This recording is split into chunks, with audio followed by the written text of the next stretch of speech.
गर्मियों के मौसम में आपको भी चाहिए एक ऐसी रेसिपी जिससे आपको ज़्यादा देर किचन में ना ठहरना पड़े और जब खाने वाले इसको खाएं तो उंगलियां चाटते रह जाएं। बिस्मिल्लाहिर्रहमानिर्रहीम, अस्सलाम वालेकुम। शेख फूड देसी किचन व्लॉग में आप सबका वेलकम। उम्मीद करती हूँ कि आप सब खैरियत से होंगे।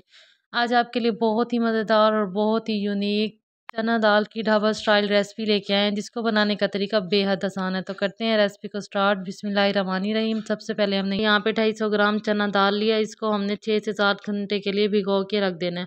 और जब 6 से 7 घंटे गुजर जाएंगे तो फिर उसके बाद हमने एक प्रेशर लेना है। उसमें हमने 3 चम्मच घी के ऐड कर देनी है।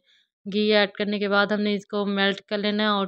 और जब घी मेल्ट हो जाएगा तो उसके बाद हमने यहाँ पे 2 अदद प्याज लिए थे, जिनको हमने बारीक काट लिया था, वो हम इसमें ऐड कर देंगे और प्याज को हम लाइट से फ्राई कर लेंगे। और जब प्याज लाइट से फ्राई हो जाएंगे तो फिर उसके बाद हम इसमें 2 चम्मच लहसुन अदरक का पेस्ट ऐड कर देंगे।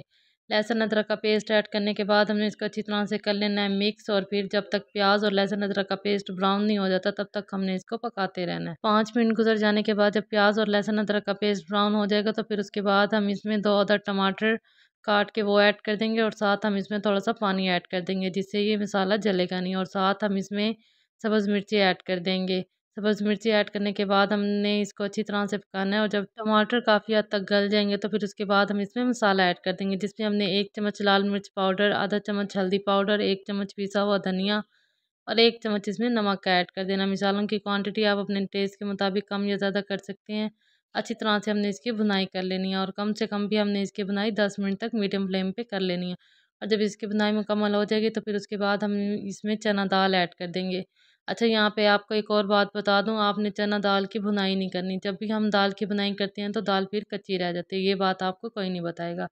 अच्छा, हमने इसको अच्छी तरह से मिक्स करना है और फिर हमने इसमें पानी ऐड कर देना है। अच्छी तरह से मिक्स करने के बाद हमने इसमें 1 मग पानी का ऐड कर दिया और उसके बाद हमने इसको 5 मिनट का प्रेशर देना है। और 5 मिनट गुजर जाने के बाद फिर हम इसमें और मसाले ऐड करेंगे। माशाल्लाह से यहाँ पे हमने इसको 5 मिनट का प्रेशर दिया था और 5 मिनट गुजर जाने के बाद दाल काफ़ी हद तक गल चुकी है। और उसके बाद फिर हम इसमें और मसाले ऐड कर देंगे, जिसमें हमने 1 अदद बारीक कटे हुए प्याज और सब्ज़ मिर्चें दाल के अंदर ऐड कर देनी है। और फिर हमने इसको अच्छी तरह से मिक्स करना है। और फिर हमने इसमें साबित गरम मसाला ऐड कर देना है, जिसमें हमने बादियान के फूल, काली मिर्चें, लौंग, सफ़ेद ज़ीरा हमने इसमें ऐड कर देना है। और मज़ीद हमने इसको 5 मिनट का प्रेशर दे देना है। 5 मिनट गुजर जाने के बाद हमने फिर दाल को तड़का लगा लेना है, जिसमें हमने सफ़ेद ज़ीरा लिया है और थोड़ा सा हमने घी ऐड किया है।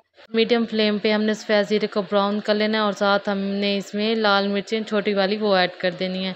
और इसको अच्छी तरह से फ्राई करने के बाद फिर हमने इसको दाल में ऐड कर देना है। दाल में ऐड करने के बाद हमने इसको अच्छी तरह से मिक्स कर लेना है। फिर दाल को हमने एक बाउल में शिफ्ट कर देना और फिर आप इसके फाइनल लुक देख सकते हैं, कितनी ज़बरदस्त, बहुत ही लाजवाब। अगर रेसिपी पसंद आए तो चैनल को ज़रूर सब्सक्राइब कीजिएगा, एक प्यारा सा कमेंट कर दीजिएगा, वीडियो को लाइक कर दीजिएगा, वीडियो को शेयर कर दीजिएगा।